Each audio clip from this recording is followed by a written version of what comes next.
Company करती है। आइए मैं आपको आईपीओ की जानकारी दे दूं। आईपीओ आज खुला है, परसों बंद होगा। 371 से 390 रुपए का प्राइस बैंड है और कुल मिलाकर जो इशू की साइज है वो 11,300 करोड़ रुपए के आसपास की है। ऑफर फॉर सेल 6,800 करोड़ के आसपास का है, तो करीबन करीबन 4,500 करोड़ रुपए का फ्रेश इशू है जो पैसा कंपनी के पास जाएगा। दो खास मेहमान हमारे साथ कार्यक्रम में हो रहे हैं शामिल। आइए मुलाकात की जाए कंपनी के एमडी और ग्रुप सीईओ श्री हर्षा मजेटी साहब हमारे साथ कार्यक्रम में शामिल हो रहे हैं। सर ने बिट्स पिलानी से बीटेक इलेक्ट्रिकल और इलेक्ट्रॉनिक्स में डिग्री हासिल की है और आईआईएम कोलकाता से आपने पोस्ट ग्रेजुएशन डिप्लोमा किया है मैनेजमेंट में। दूसरे हमारे साथ खास मेहमान हैं कार्यक्रम में जो शामिल हो रहे हैं वो है कंपनी के सीएफओ राहुल बोथरा साहब हैं। चार्टर्ड अकाउंटेंट हैं, बेंगलुरु यूनिवर्सिटी से आपने कॉमर्स में ग्रेजुएशन किया है, 2017 से कंपनी के साथ है और विप्रो ब्रिटानिया जैसे दिग्गज कंपनी के साथ काम करने का अनुभव बोथरा साहब का है। आप दोनों का बहुत बहुत स्वागत है, धन्यवाद हमें समय देने के लिए। मजेटी साहब, वैसे तो मैं आपको पूछ भी नहीं सकता कि आपकी कंपनी का बिजनेस क्या है, क्या करती है, क्योंकि आपके बिजनेस को, आपके नाम को, आपके ब्रांड को सारे लोग जानते समझते हैं। फिर भी जल्दी से समझाएं कि अलग अलग वर्टिकल से कितना रेवेन्यू का आपका कंट्रीब्यूशन होता है, किस किस तरह के आपके वर्टिकल्स हैं और वो कितना रेवेन्यू में कंट्रीब्यूट करते हैं। थैंक यू अनिल जी आज का इनविटेशन के लिए।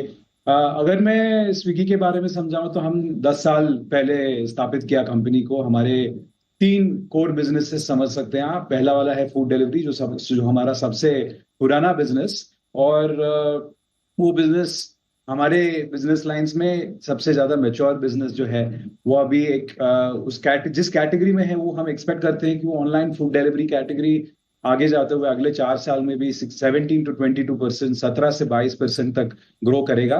और इस बिजनेस पिछले साल हमने प्रॉफिटेबल भी बनाया है और हमें आगे जाते हुए भी लगता है कि जो इंडस्ट्री का फोरकास्ट है कि 4 से 5% EBITDA तक जा सकता है, हमें उम्मीद है कि हम भी उस दौर में है और आगे जाते भी जो ट्रेजेक्टरी हमने दिखाया पिछले 2-3 साल में हमारा कामयाब होगा कि हम इसी दौर में आगे बढ़े। अगर हमारा दूसरा बिजनेस के बारे में बात करेंगे तो ये है हमारा इंस्टामार्ट यानी क्विक कॉमर्स बिजनेस है जो बहुत तेजी से दौड़ रहा है। और इस कैटेगरी का अभी फोरकास्ट है कि अगले 4 साल में 60 से 80% तक ग्रो करेंगे ये कैटेगरी। तो ये बहुत ही नया कैटेगरी और पिछले 3 साल में इतना चेंज हुआ है कंजम्पशन, अगर कंज्यूमर्स की भी देखा जाए तो हमें लगता है कि ये ऐसा अपॉर्चुनिटी है जो इंटरनेट में काफी कम मिलता है, ऐसे इतना साइज का अपॉर्चुनिटी। और ये इस बिजनेस में भी हम बहुत अग्रेसिवली ग्रो किया है पिछले 2-3 सालों में भी, और साथ साथ हमने इसका प्रॉफिटेबिलिटी भी इम्प्रूव किया है पिछले 3 साल में। आगे जाते हुए भी ये बहुत लंबा रेस है। ये इस कैटेगरी की अगर बात किया जाए तो अभी 10% ही डन है ग्रोथ अगर एस्टिमेट्स देखा जाए तो, और अगले 4 साल में बहुत ग्रो करने वाला है ये कैटेगरी। और हम एकदम फाइट मारेंगे कंज्यूमर के दिल जीतने को।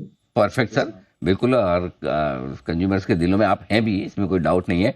बोथरा साहब, एक चीज जो मैं जानना चाहता हूँ फ्रेश इशू के बारे में, करीबन करीबन आपका फ्रेश इशू 4,500 करोड़ रुपए के आसपास का, राइट सर? जो मुझे पता चला है कि थोड़ा आपने ऑफर फॉर सेल की साइज कम की और फ्रेश इशू की साइज बढ़ाई भी है, पहले जो अर्लियर प्लान थे उसके पीछे क्या कारण है, और ये जो नए पैसे आने वाले हैं आपके पास वो कैसे यूज करेंगे सर? तो हमने अपना प्राइमरी इशू 3800 करोड़ से 4500 करोड़ किया है जी। और हमारे जो इन्वेस्टर है प्रोसेस, उन्होंने थोड़ा सा अपना share hold offer for sale कम किया है क्योंकि रेगुलेटरी कारणों के उनको 25% से नीचे आना है ताकि वो प्रमोटर फाइलिंग नहीं हो। तो इसके लिए उन्होंने अपना ऑफर फॉर सेल कम किया है। जो ओवरऑल जो 4500 करोड़ हम रेस कर रहे हैं उसमें से एक बड़ा हिस्सा हम अपने क्विक कॉमर्स बिजनेस के में लगाएंगे। जो हमारा डार्क स्टोर एक्सपेंशन है, हम अपने शेयर नंबर ऑफ सिटीज भी एक्सपैंड कर रहे हैं, तो ये चीजों में हम एक्सपैंड करने वाले हैं। और इसके साथ साथ हमारा जो एडवर्टाइजिंग और प्रमोशन एक्सपेंसेस भी क्विक कॉमर्स बिजनेस में रहेगा। इसके लिए ये हम रेस कर रहे हैं। Okay, perfect. मजेटी साहब, 2 चीजें बड़ी इंपॉर्टेंट है उसमें। सबसे पहले आपके आईपीओ को लेकर मैं जो पूछना चाहता हूँ वो प्रॉफिटेबिलिटी। नो डाउट आप वित्त वर्ष 2022 से अभी तक के जो हमारे पास नंबर हैं, आपकी कंपनी अभी तक नुकसान में है। तो सबसे ज्यादा तो इन्वेस्टर्स यही जानना समझना चाहते हैं, क्योंकि आपके कॉम्पिटिटर जोमेटो का भी इशू आया था तो सब लोगों को यही सवाल था, भाई प्रॉफिट कब बनेगा, प्रॉफिट कब बनेगा। तो स्विगी के लिए भी सवाल यही सर, कब प्रॉफिट कब बनेगा? हाँ जी, तो जब आप हमारे नंबर्स देखेंगे, जो FY23 में हमारा जो फूड डिलीवरी बिजनेस था वो करीबन 1000 करोड़ का EBITDA लॉस था, और FY24 में वो घट के क्लोज टू जीरो हो गया, 50 करोड़ का नेगेटिव लॉस था, और Q1 में हमने पॉजिटिव EBITDA दिखाया है, 0.8% या 58 करोड़ का EBITDA दिखाया है।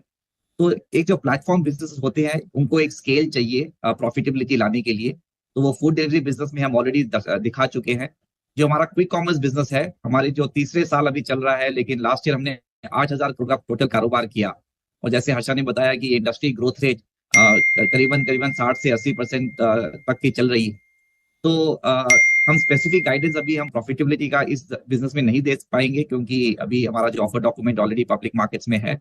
लेकिन जब हमारा पहला अर्निंग्स कॉल होगा हम स्पेसिफिक गाइडेंस दे पाएंगे। लेकिन दर्शकों को बताने के लिए कि प्लेटफॉर्म बिजनेसेस का एक स्केल के बाद प्रॉफिटेबिलिटी काफी करीब आ जाती है, और उसके बाद वो स्टेडी स्टेट प्रॉफिटेबिलिटी तक पहुंच सकती है। बिल्कुल ठीक बात है मोथा साहब।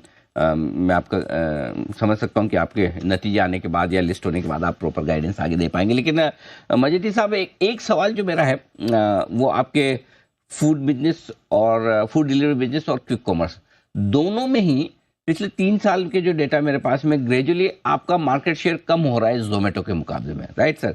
ऐसा क्यों? और मार्केट शेयर बढ़ाने, क्योंकि आपका जोमेटो का मार्केट शेयर फूड डिलीवरी में 54 से 58% हो गया अभी, और क्विक कॉमर्स में 56 से 64% हुआ है, और नेचुरली आप दोनों ही प्लेयर हैं इस पूरे में जिनका नाम है। तो आप पहले इसे रोकेंगे कैसे और बढ़ाने के लिए क्या करेंगे, कैसे करेंगे? बिल्कुल सर। अनिल जी, अगर फूड डिलीवरी की बात किया जाए तो ये 10 साल पुरानी कैटेगरी है, उसमें मतलब बहुत ही अच्छा कंपटीशन है, और हमारा और जोमेटो के बीच में तो कभी कभी वो ऊपर होंगे, कभी कभी हम ऊपर होंगे।